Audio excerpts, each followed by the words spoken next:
how much of your potential are you actually sacrificing because of alcohol? Now, 1 year ago, I made a decision that completely changed my life. I gave up alcohol for 365 days. And let me tell you, the experience was one of the best I've ever had. Because hands down, it was the best personal development hack that I've ever discovered. In that 1 year, I scaled my business from $15 to $45 million in revenue. I dropped down to 6.8% body fat. I launched my personal brand and met the wife of my dreams. So this video isn't about convincing you to quit alcohol forever. It's about challenging you to take what I call a reverse gap year. Just 1 year without alcohol. Why? Because only by stepping away can you truly evaluate how alcohol impacts your life. And I'm gonna break down how alcohol affects your body, your mind, and your relationships, and why I believe it's secretly holding you back, and how to quit for a year could completely transform your life. I'll also go into a methodology that I created to make quitting as easy as possible. Now, first of all, we need to address the basics, like why do we even drink alcohol in the first place? Now, most people do it for three main reasons. Because it's fun, it's social, and let's say it's relaxing. But here's the truth. Alcohol doesn't actually even give you any of these things. It kidnaps them. It makes you believe that you need it to have fun, that you need it to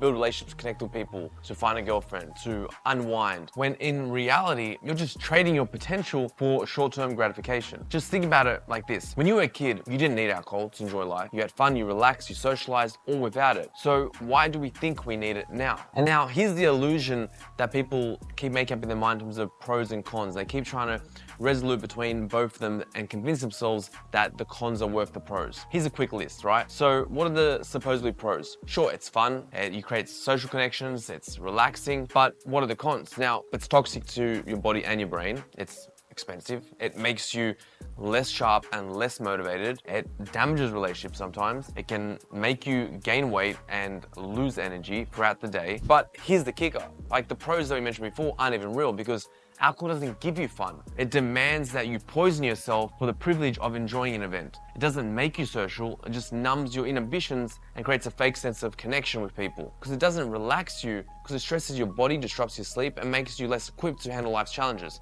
So maybe it provides stress less in the short term, but long-term creates even more stress. And that's why you need to view alcohol like a jail cell. Alcohol is like a jailer. It tells you if you want to have fun, if you want to socialize, if you want to relax, you actually need to go through me, and you need to poison yourself in the process. And it's kind of no different with caffeine. The first cup of coffee you have doesn't actually give you energy. It just relieves you of your caffeine withdrawal. And alcohol works in the same way. It traps you into this cycle where you need it to feel good, when in reality, it's just holding you back. So what did I learn over the last year without alcohol? Well, the first 3 to 6 months were the hardest. I realized how much I actually depended on alcohol to enjoy social settings. But once I pushed through that, a couple of powerful things happened. I regained my ability to have fun without alcohol.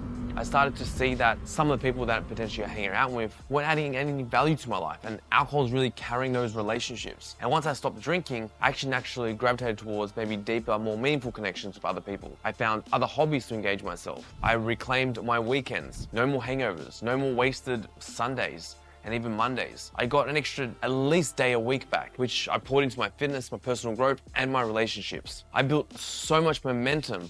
And success in life comes from momentum, because it's like a sports team that's on a winning streak. Not necessarily the best team wins, but the one with the most momentum wins. Because alcohol disrupts this momentum with every single hangover, every single bad decision, every lost opportunity, every junk food or hangover day that you dive into eating more shit. I literally unlocked a new level of ambition, a new level of confidence, because alcohol subtly lowers your ambition, lowers your confidence without you realizing it, because it happens gradually. But once you quit, you see everything just skyrocket. Let's discuss the biological impact of alcohol. What does it actually do to your body? Well, it damages your brain. It can take about 3 to 6 months for your brain to fully recover after you stop drinking in terms of memory recall and clarity. It harms your gut. Alcohol disrupts your gut and your gut microbiome, leading to cravings, inflammation, poor digestion, and obviously increased body weight. It stresses your body. So even though when you're not drinking, alcohol leaves you more stressed, less motivated, and less sharp. And let's not forget that it's packed with empty calories, so it's going to make you gain weight and prevent fat loss. And the most important part of removing alcohol for me was my personal growth and my personal development. That just skyrockets. Like, you have better habits. You can actually construct habits, because you don't have 1 day a week where you're clinically depressed, because you can construct better habits because you don't have 1 day a week where you're completely ruined without hangovers. You can stay consistent with your workouts, your nutrition, your daily routines, maybe a meditation plan, whatever it might be. And then you have a sharper mind after the first 3 months. Your memory starts to improve, your focus is sharper, you improve your fitness, because without alcohol, I lost fat so much faster because I ate cleaner and performed better at the gym. And as I mentioned before, my ambition and motivation increased. I started my personal brand, I had the confidence and the know-how to do so and the drive, like at a whole new level that I had before. So here comes to the important part, like how do you quit alcohol? Well, at least for a year. Here are the 2 simple steps. Like the first one is just to reverse gap year. The easiest way to commit to 1 year without alcohol, not forever, just say 1 year. And this time it's enough to break that habit and reset your body and evaluate your relationship with actually drinking.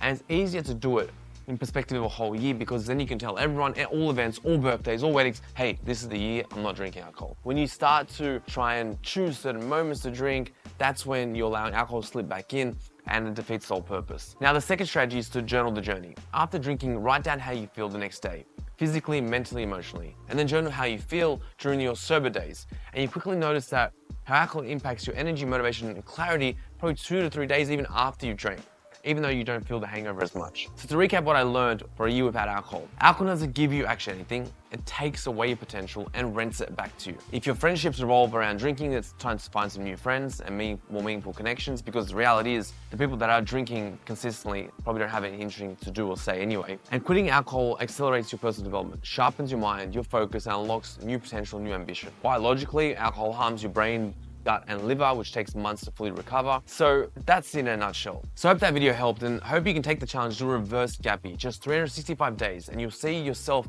on how much potential you have and how much you're actually leaving on the table. Then you can decide whether you want to include it in your life. But without this, you are literally running blind. So I hope you found this video valuable. And if you want to learn how to create habits into your life without any effort, click the link below, and I've got a video on that also.